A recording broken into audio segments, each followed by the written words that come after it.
오늘 함께 살펴볼 책은 베치 바이어스의 검은 여우예요. 10살 도시소년 톰이 시골에서 2달을 지내며 성장하게 되는 내용을 담고 있습니다. 톰이 어떤 성격의 아이인지 살펴보는 것이 중요할 텐데요. 톰의 성격을 짐작할 수 있는 부분은 책 곳곳에 포진되어 있습니다.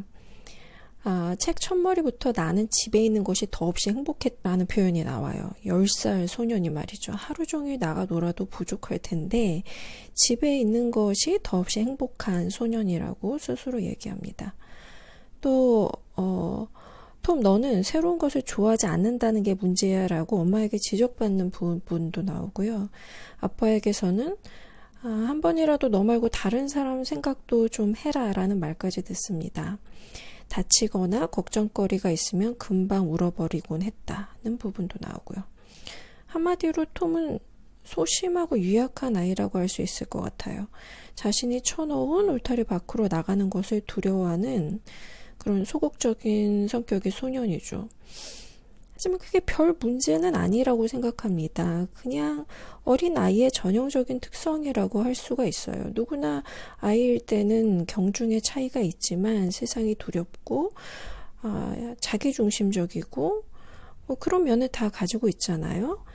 그런 어린 아이에서 여러 가지 그 경험들을 겪으면서 어른으로 성장해 나아가는 것이죠. 그래서 오늘 이 책에서는 톰이 어떤 경험을 통해서 이런 어린 아이의 면모를 벗고 좀 더 성숙한 아이로 나아가는지를 살펴보는 것이 중요합니다. 톰이 자기가 쳐놓은 경계선 밖으로 나가지 않으면 안 되는 사건이 벌어지는데요. 톰의 부모님이 2달간 유럽 여행을 가면서 농장 운영하는 이모집에 톰을 맡기게 돼요. 처음에는 농장 가는 게 싫다고 뻔태기지만 엄마를 위해 농장행을 결심하게 됩니다. 처음 몇 주간은 낯선 환경에서 뭘 해야 될지 모르는 아이들이 흔히 그렇듯이 굉장히 지루한 시간을 보내게 됩니다. 톰의 유일한 친구인 듯 나오는 PT가 있는데요. 그 PT랑 별로 중요하지도 않은 내용의 편지를 주고받는 게 최고의 낙인 그런 지루한 하루하루를 이어가는데요. 그러던 어느 날 오늘 책의 제목이기도 한 이 검은 여우와 맞닥뜨리게 됩니다. 톰은 검은 여우를 처음 만난 순간을 가장 좋아하는 PT에게도 털어놓을 수 없을 만큼 감격적인 순간으로 표현하고 있어요. 이 검은 여우, 야생의 여우는 톰이 이제까지 봐왔던 그 동물원 울타리 케이지 안에 갇힌 동물들과는 전혀 달랐죠. 그 야생동물 특유의 자유로움, 당당함이 묻어나는 이 검은 여우를 본 순간 첫눈에 매료되고 마는데요. 검은 여우를 만난 이후 그래서 톰의 지루하기만 했던 농장 생활도 180도가 바뀝니다.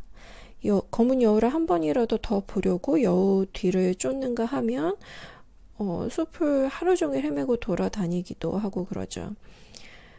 그렇다면 소심하기만 한 톰이 성장한 것은 여우를 찾아 숲을 헤매며 이제까지 하지 못했던 모험을 감행했기 때문일까요?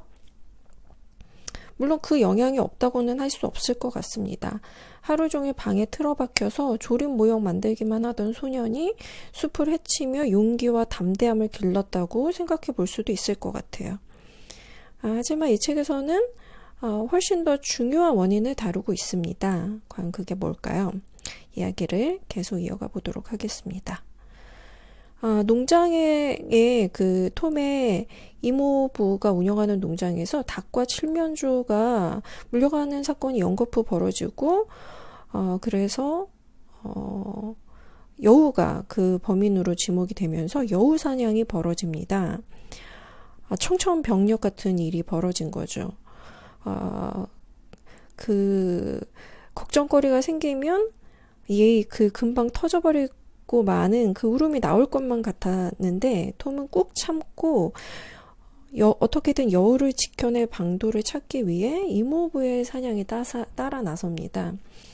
하지만 이모부는 사냥 전문가시라서 차근차근 여우 굴을 찾아내고 여우 새끼를 미끼로 잡아오게 되죠.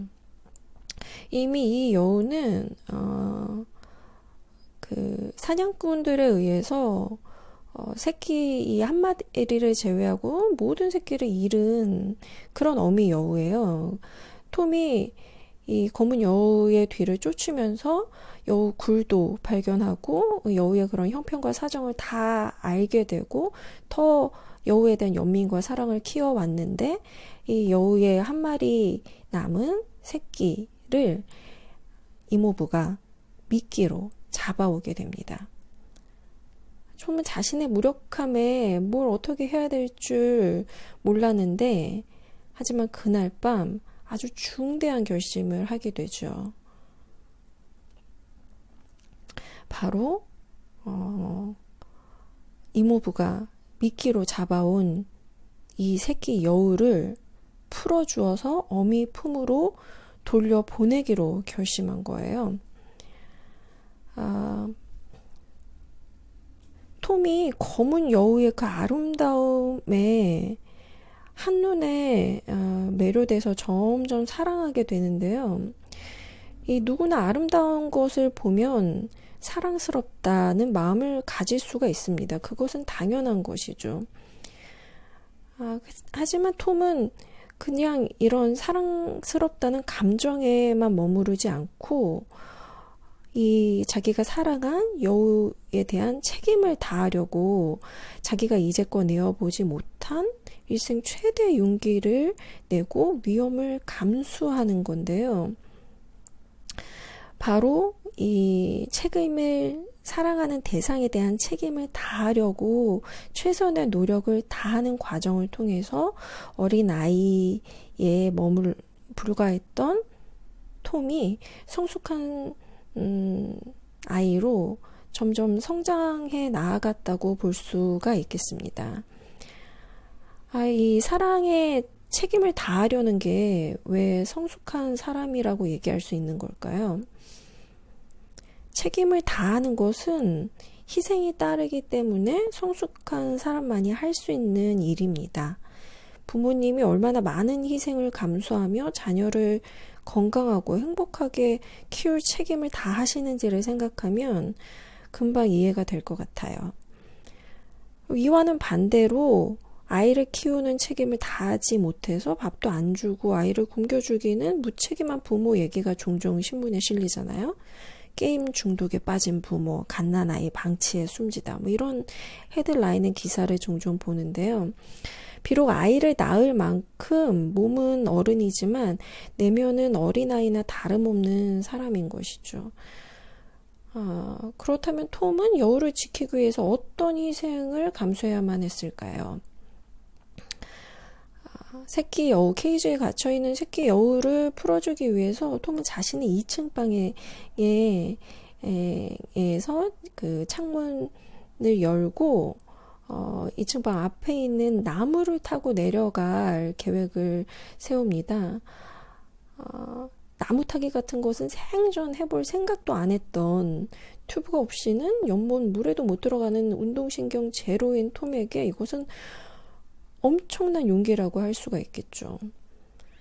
하지만 이것보다 더 큰 용기가 필요했던 건 새끼 여우를 풀어주고 나서 이모와 이모부를 대면해야 하는 일이 아니었을까 싶습니다. 그분들의 실망과 마주하는 일은 분명 두렵고 떨리는 일이었을 테지만 톰은 여우를 위해 이 일 역시 감당하기로 합니다. 그리고 새끼 여우를 어미 품으로 돌려보내주죠. 2달의 여행을 마치고 돌아온 부모님이 톰을 보자마자 키가 껑충 자랐다고 이야기하는 장면이 나오는데요. 이건 톰의 외형적인 성장만을 이야기하는 것은 아니라고 생각합니다. 사랑한 여우를 위해 일생 최대의 용기를 내고 희생을 감수한 톰의 내면이 자란 키로 표현이 된 것이죠. 2달의 시간은 그리 길다고 할 수가 없고 톰은 다시 도시로 돌아가겠지만 더 이상 집에 있는 것이 더없이 행복하고 자신만 생각하는 데다 다치거나 걱정거리가 있으면 금방 울어버리곤 하던 어린 아이로 돌아가지는 않을 것 같습니다. 누군가를 위해 치렀던 희생은 결코 사라지지 않을 테니까요. 네, 오늘은 베치 바이어스의 검은 여우를 살펴보았습니다. 톰의 성장이라는 주제로 글쓰기를 한다면 좋은 글이 될 수 있으리라고 생각합니다.